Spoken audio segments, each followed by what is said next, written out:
مکتوب نمبر 13 اپنے سرداران لشکر میں سے ایک سردار کے نام۔ بسم اللہ الرحمن الرحیم۔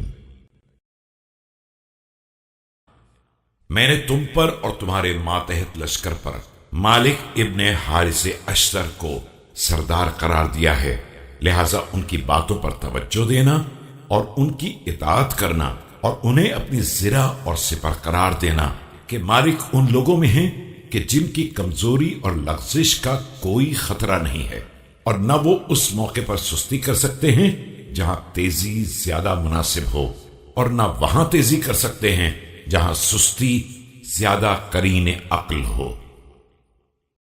I have placed Malik ibn Harisi Ashtar in command over you and over all those under you. Therefore, follow his commands and take him as the armor and shield for yourselves. Because he is one of those from whom I have no fear of weakness nor any mistake, nor laziness where haste is more appropriate, nor haste where slackness is expected of him.